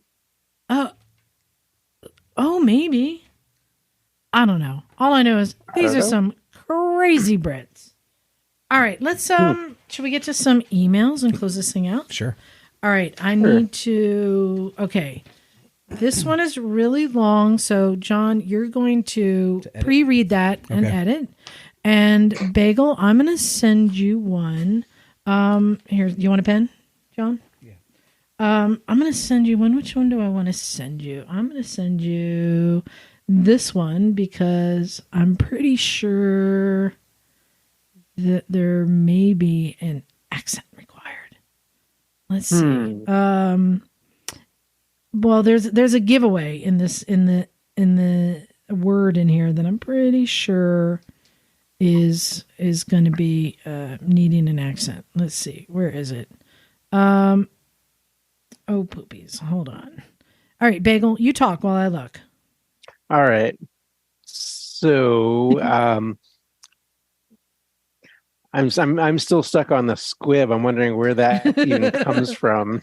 I know, right? So I know someone whose last name is Squib, but I have no idea how that became an what was the term? An auto seat back? Yeah, auto seat back. What does that mean? I don't know. No idea. All right. Bagel, I'll send that to you, but I am going to start with one. And this is from our friend Mike D. And Mike has a question. It says, what happened to the hard copy? Got you interested? Doesn't make sense, right? It will in a second. It says, hola, misfits. Mike D from SoCal here. I've heard and witnessed how the motorcycle market boomed during the COVID lockdown and inventory was thinned out due to the high demand for motorbikes in the U.S. I'm assuming this led to more riders and therefore more interest in all things moto in general. However, what happened to the moto print market? I'm hard-pressed to find a moto magazine in a newsstand these days. Thankfully, the AMA continues to print its American Motorcyclists. Yes, they do. But much of the others are nowhere to be found except in digital form. I enjoy flipping through pages and reading a moto magazine, but I just can't find any. Do any of you misfits know of any hard copy moto mags still out there that I can subscribe to? Any thoughts? I think, doesn't MCN from there's a couple in Europe or in Britain. I think MCN still does. So let's get to what happened. Well, this is easy. What happened to the Progressive Motorcycle Show, or whatever they're calling it now, the International Motorcycle Show? IMS, yeah. Same thing. What supports magazines and an international motorcycle show? Is it the subscriptions and the ticket sales? No, it's the booths at the thing or the advertising. It's the vendors and the advertisers. Right. It's the industry. So why did the industry stop supporting both of those things, right? That is a good question. You do get a lot of people who, the entire industry changed. The business changed.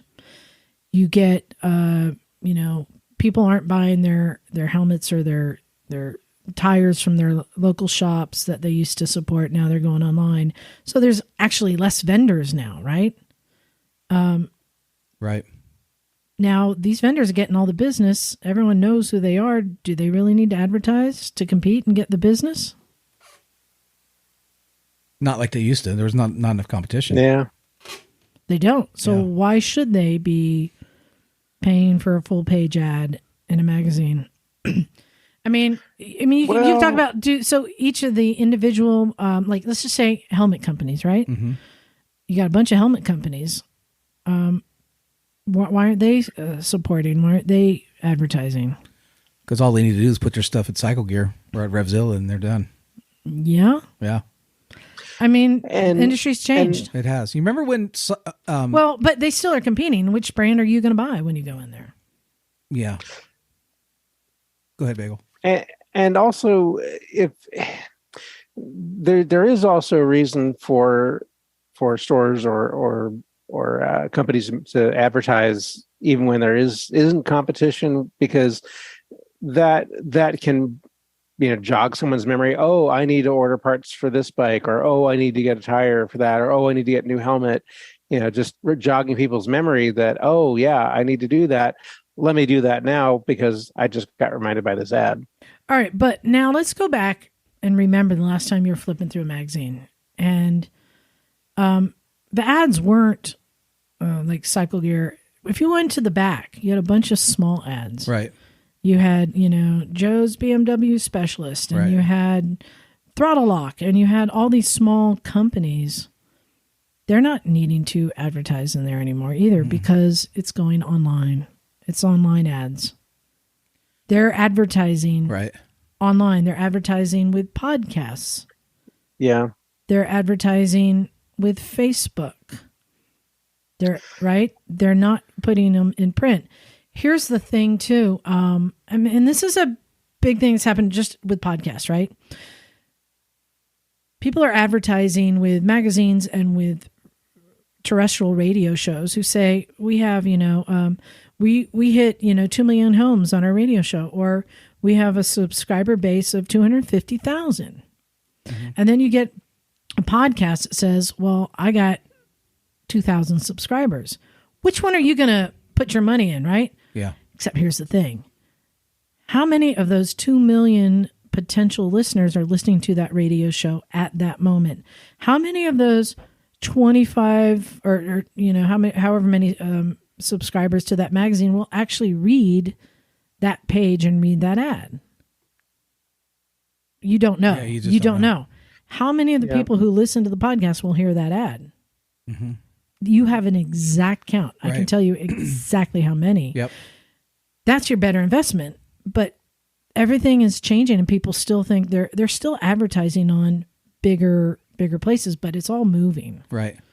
Yeah, and also the publishing industry has changed dramatically in the last 15 years. The cost to print and mail. The cost of print and mail have gone up dramatically. That's been one thing, especially that has just caused countless magazines of all across the board, all different genres to go under, because they just can't make ends meet anymore, because the cost of production has gone up so much that the subscriptions that people are willing to pay for that magazine just don't cut it anymore. And this happened to pretty much almost every scooter magazine that was out there. There are a couple that are still around. The Vespa Club of America, I think, still puts out a magazine, but it's really, really tough. So knowing that's that expensive, how much does it cost to put out a digital copy on the internet? Oh, infinitely cheaper than a hard copy. There's your answer right there. Well, there's some interesting. I'm interested in. Go ahead. I was going to say, and you have the same production costs to put everything together between the layouts and images and the text and editing and everything like that. Those production costs are all the same for whether it's digital or print, basically, and probably even a little bit less because you don't have to do the print layout portion of it. Right. So there's a leg up there as well. Well, there's a couple interesting things. So I really liked when Cycle World went to their quarterly format with the bigger, but that didn't make it either, which I was really surprised because I really enjoyed that. But now we've got, it's easier to connect with motorcycle people now than it was when I was coming up. So we have forums, we've got online stuff. I mean, it's just so much easier to sort of stay on top of things. So it makes the short form articles that were in a lot of the magazines irrelevant. But the third thing is you've got like Revzilla, which is creating their own ecosystem basically. So they've got the magazine, they've got the website, they've got videos they do, they've got the sales, everything is in one spot. They are also Cycle Gear. Yeah, which is Cycle Gear. And then you got, either other people like Rocky Mountain ATV does the same thing, but more on the dirt side. So it seems like I know they're driving it for commerce, obviously, but they're also driving content now. I mean, Revzilla has that common ground, or they've got their they've got Common Tread website. That's great, But Emma and I were featured in it. You were. Yeah. It's not a surprise. Nice. Yeah. When you compare the cost, to distribute digitally, versus in print, it's just that everything's changing. But it's not just. But hold on, it's not just motorcycles. Oh, it's everything. It's everything. I miss it though. I miss getting that Cycle World every month and kind of going through it. I love going through the old ones we got in the garage. Yeah. It's just something about that visceral engagement, but it's a different world now. Times, they are changing. Yep. Those kids don't know. That's what happened. Times changed. But hey, if you want to create your own, go for it. There are still some out there, and even some of the digital ones still pay people a little bit of money, not a lot. I know, like some people write an article might make $100, but that's something. Yeah. I know, like ADV Rider magazine. There's a bunch out there. Well, all the owner's groups do it too. there's still creative people who like to write, who are sharing their stories. I miss City Bike. I used to really enjoy that, which was a local thing here. Yeah, but that didn't survive either. Nope. All right. Yeah. Bagel, do you have an email? I do. And I'm guessing that this is San Luis Obispo. Well, but there's a bike that is made reference to that is not an American bike. Because I'm not familiar with this bike. Should I be reading this in the accent of the bike? Well, that's what I'm saying, because we know it as the CBR. Okay. But in the UK, it's known as the Fireblade. Oh, interesting. Right. Yep. Okay. Well, then I've got an email from an owner of a UK bike named Mike Olsen. There you go. And Mike writes, "Hey there, Misfits. I have a question probably for Miss Emma, but she's not here right now, so Bagel's going to have to answer it. I have 4 motorcycles. I added a Fireblade to the stable about a year ago, adding to my 2 Harleys and a Grom. I don't know if it's in my head after riding the Fireblade, but my Harleys seem to not stop too well now.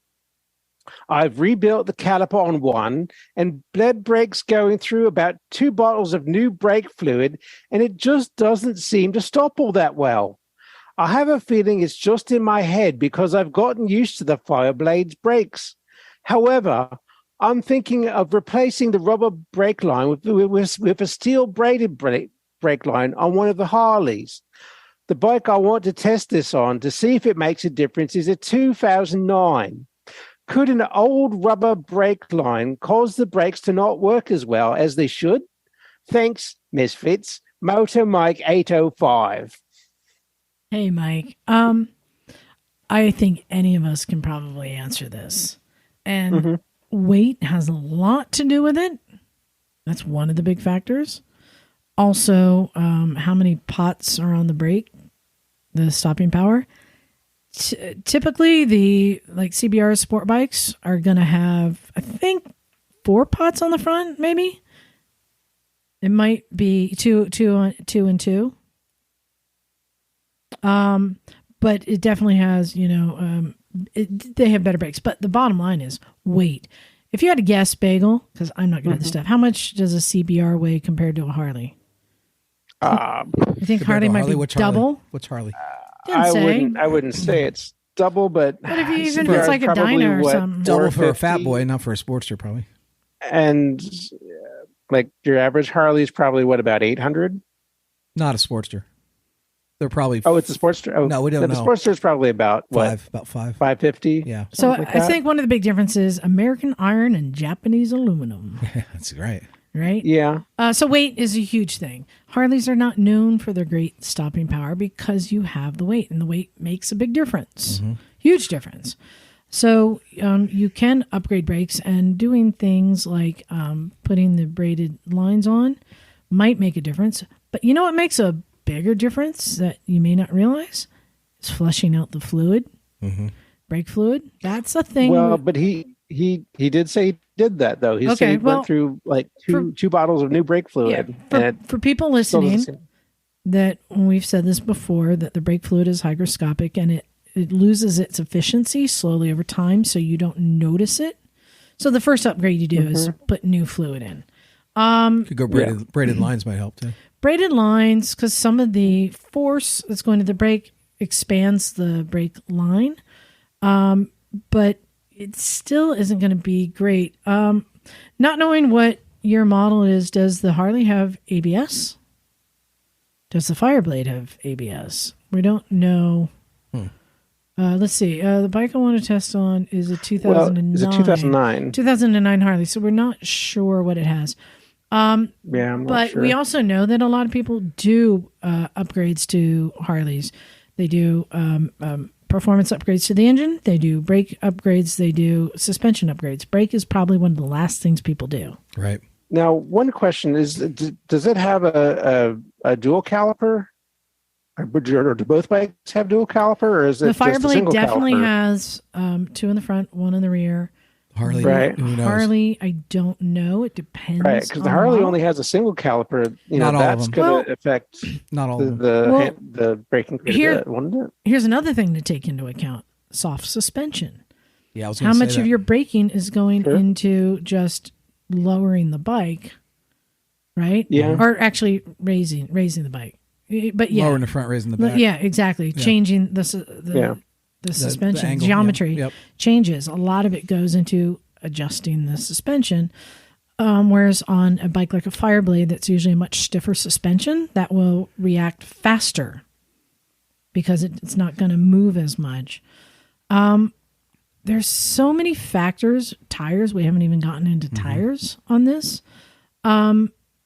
Sure, change out. I think it's always a good upgrade to put stainless steel brake lines That's on what a I would bike. start with. Always a good idea. Do I think it's going to make a difference? No. Here's what I think. Don't expect a Harley Davidson to be a performance machine. Yep. That's where you're going wrong. Yeah, the steel brake lines will probably give it a little bit more crispness, a little bit more responsiveness, but it's not going to change the overall performance that much. Yeah, how much flex is going on in the front end? There's as you're braking, there's a lot of things moving, and that pressure. Also, if the forecoil is old, won't that affect it as well? Absolutely. Because if it's if it's diving too much, put progressive that's springs going to affect the braking. Yeah, so stiffer suspension. Well, he might have to look into some of the racing Harley. The bottom line is, you can't do a lot about that weight. You just don't expect it to be. You can't compare those two bikes. You need to compare two identical bikes or similar bikes. Didn't teacher Mike swap out a Gixxer front end on his? Yeah. I mean, that's the one way you could go. Yeah. So there's that option too. Yeah. I just personally think that, a Harley is meant to be a cruiser for cruising, not for speeding. You can definitely do upgrades. And then there are a lot of people who do put bigger brake calipers on. That will make a difference. But then you're going to be faced with finding the friction point in your tires with all that weight. Right. And also you need to make sure that your master cylinder is matched to those bigger calipers too. Because if you have too small of a master cylinder with bigger calipers, it's not going to work so well. Yeah. So there's a lot there. I'm just trying to think. Well, with all the Moto America stuff with the bagger competition, there might be some new technologies coming down for Harley riders. I would imagine, yeah. Yeah, I guess for me, I've never expected my cruisers to brake well. Right. And especially never compared them to a Fireblade. You need to get somebody on a similar bike and do one of those tests where you set up some traffic cones and get up to 50 miles an hour and then see how long it takes to stop and find out if your bike is underperforming or not. When you rode that Indian, did it have good braking? Well, again, I didn't. I don't know. I mean, I don't expect a lot. I don't expect it to perform like a sport bike. Sport bikes, you can... I mean, here's the thing, too. On a sport bike, you're using 80% front, 20% rear. And on a big cruiser, I'm flipping that around. Well, I'm more like 50-50. Right. 50-50. 60-40. But still, it's a different braking technique because of the weight.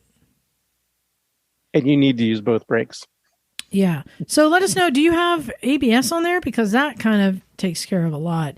If you don't have ABS, I got nothing for you. It ain't made to stop. That's why I'm always saying, when people are like, yeah, put the Screaming Eagle kit in and cam lifters and the titanium push rods. I'm like, yeah, what about braking? Have you done anything? You've made it go faster. Can you stop? I want my butt to go, not to stop. I know. All right, John, can you paraphrase that? Yeah, I got a really, really wonderful email from Chris? From Chris in Hey, Chris. Philadelphia, I believe. Yeah. Hey. But I'm going to have to edit it down, Chris. So Philadelphia accent. Don't they say wooder ice? Wooder ice? Wooder. I'm not even Wooder. I get in trouble every time I do that. So he's talking about his mistakes. One thing. So he's been riding in the Hoka Hey motorcycle challenge. Yes. So were you guys following this? No. It's a big long distance riding thing. Yeah, it's a 10,000-mile ride on all back roads using turn-by-turn directions. Yeah. No GPS, Wow. no sleeping inside. Yeah. That sounds like a lot of fun, Yeah, actually. Chris Hopper was Man. on it. I think he had a lot of people were having to bail out because of issues. Yeah, that sounds like a ball. Mm-hmm. So he's talking That's about some mistakes that he wanted to talk about. So he was riding a GT550. He still owns it. It was 94. And he was, This is not the Hoka Hay we're talking about. this is the past. So he was on I-95 and rode down, was getting off an exit on I-95 and did something really dumb, he says. He said, as I was on the curved exit ramp, I did what I do in a car. I looked over my left shoulder to see if there were any cars coming. The road was clear, and I looked forward to see that the bike was going straight. However, the road was going to the right.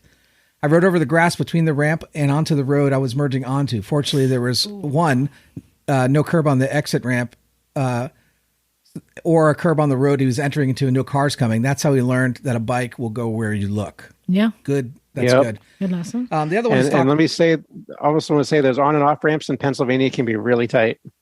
Yeah. Yep. Especially when there's water on them. Water. Yep. That's right.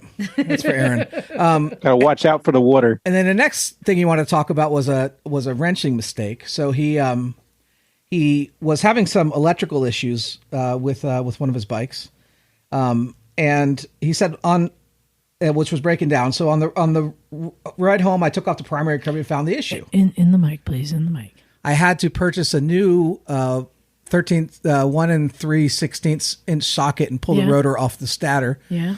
The plastic hanger that's pushed into the drive and the socket had fallen into the primary, and because it was black, I did not see it. Hey, Bagel. In British terms, what is a stator? That's the generator, I guess, or alternator. You were supposed to say stator. Go ahead. So it must have floated around the primary until it got stuck in the rotor and broke off a metal plate that keeps the stator wires from coming in contact with the rotor. Stator. I'm saying it in Philadelphia because it's close to Jersey. Okay. The plate eventually got stuck in one of the magnets in the rotor. This is where I found it cut off the 3 wires of the stator. There you go, resulting in it no longer functioning. Lots of judgment issues here, like returning home when problems started occurring. However, the big mistake was not being careful and paying attention to ensure that there's no foreign object that finds your way into a motorcycle when doing maintenance. Yes. Yeah. Lastly, he wants to comment on something he heard in episode 479. Liza asked the room if anyone had felt that they should not ride for some reason. During my Hoka Hay ride, I pulled the plug and pulled out of the ride on day 8 when I was 400 miles from the third checkpoint and maybe had 2,600 miles to the finish. I actually felt good and I had plenty of sleep the prior 2 nights, so I was well rested. My reason for pulling out was a combination of things. First, I had been dealing with some personal issues because my father was placed in a memory care facility 6 months prior to ride. Then I got word from a friend of mine who had been seriously injured in the ride. I found myself not focused on doing the riding, and I knew I had some nasty, twisty roads coming up. I decided that riding roads such as that in the dark was not something I wanted to do with my head was not where it needs to be. Good call, man. Yeah. Good call, Chris. Yeah, So definitely. So keep in mind that this is a ride that he spent a lot of money on, and I would like to be able to participate in 2024 when it is next held. It was such a big deal for significant ramifications. The lesson I want to share was listen to yourself, and if you feel like you shouldn't ride, don't. Or in cases such as Emma's mistake, make the appropriate changes to your riding route, etc. Yeah. That's all for now, Misfits. Good call, Chris. Thank you. Yep. I have breaking news. Beep, beep, beep, beep, beep. The Eagle has landed. Emma is home. Emma and Henry have all right, landed, right on. and I was trying to show Bagel. Hello, there Emma. we go. The camera's not focusing. They've landed, and Henry sent me a picture of the two of them with their helmets on the airplane. That's awesome. Nice. That's the Happy best to have way them to back. do it. Safety first. Hey guys, thanks for getting through another episode. I'm going to be honest. Yes. VMD did wipe me out. John, just so you know, I do get tired. Oh yeah. I have that. I find that hard to believe. No. Monday made it home with Moyne, and we got home late at night. Tuesday I went to work. I had to suck it up, and I was really tired. And then Wednesday I took a sick day because I was like, my body was like, nope. That's a long weekend. I stayed home and just napped most of the day. You know, when you're so exhausted, your body's like saying, nope. And then there was another day, Friday at work, I took a nap in the car for an hour in a parking lot. I can't believe you even did that. I just couldn't. Like my body was still just, everything felt heavy and I hadn't recovered. I hardly slept the whole time. Yeah, it's like 4 days of 2 hours of sleep a night. Which I'm okay. And I ate like a raccoon. Yeah. And I mean, and grinned from ear to ear the whole time. So it was worth it. But I'm still a little bit tired. But hey, I got through. I'm still hoping for a West Coast Vintage Motorcycle Days. That would be awesome. I know. We're a little too litigious out here. You have a trip you want to share with people? Yeah, so we're, if anybody wants to go, there's still some spots available. We're going up to the Mendocino National Forest. You have to bury your poop. You have to bury your poop, so be ready for that. Yeah. And so this is not on the coast. This is inland. It's if you know California, it's by Clear Lake. So it's the August 11th through 14th. And we'll rendezvous somewhere north of the Golden Gate Bridge and go up together. I think currently we're going to all be on bikes and riding up together, not trailering. And I'd love to have you come and join. So if you go to bigthumpers.com, you can get some information there, and we can go come along with us. And then we've got I'm working on. Wait. What? Okay. What kind of bikes will be appropriate for this? Yeah, so on-road, off-road? This will be off-road, mostly fire trails, some Jeep trails. Most of us will be I'll be on the KLR. Jim's going to be on his Africa Twin. We'll have GS's. But if you wanted to bring like a DRZ, something that could keep up with their other bikes, and it has to be plated because we're going to be on public roads.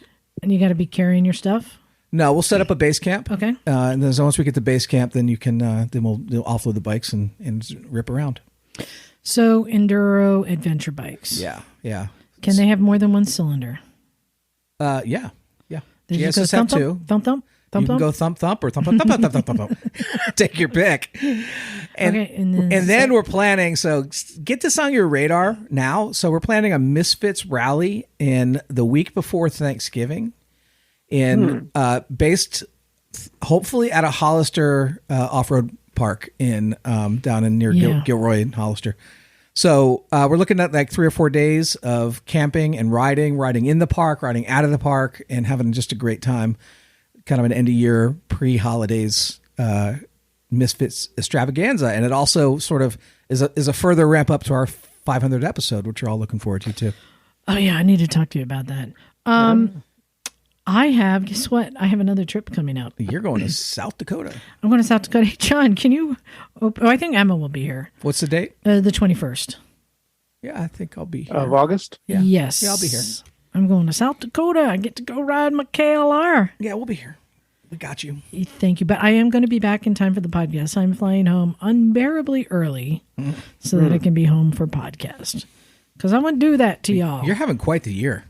Cool. And then I got a couple more weeks for Chickistan. Oh, yeah.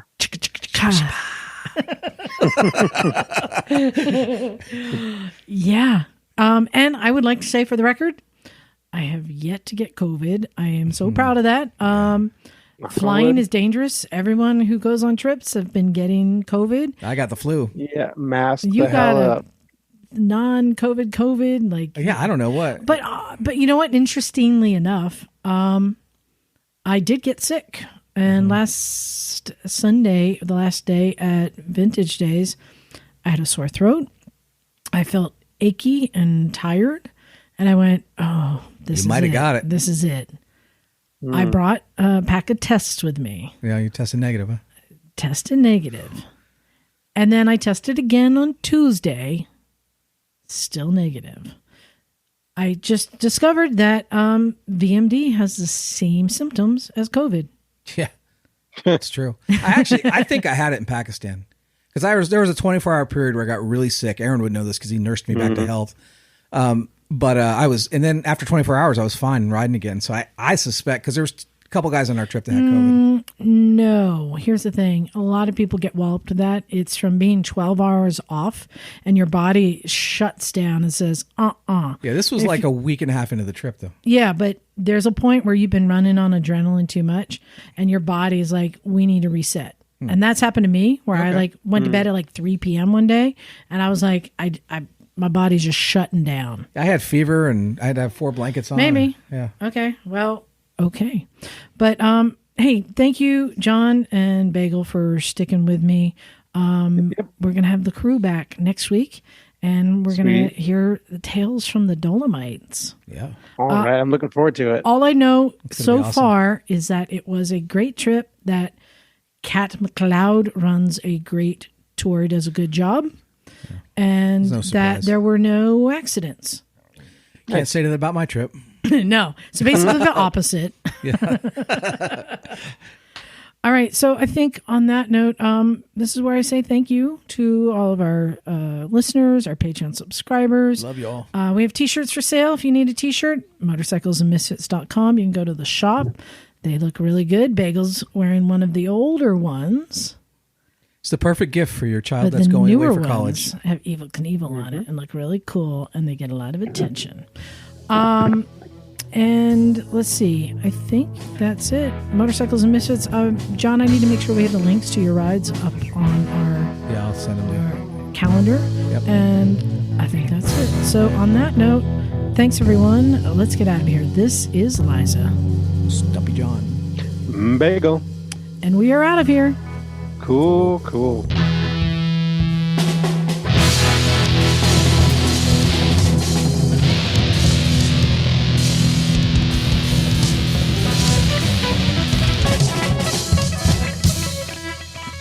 Smoke weed every day.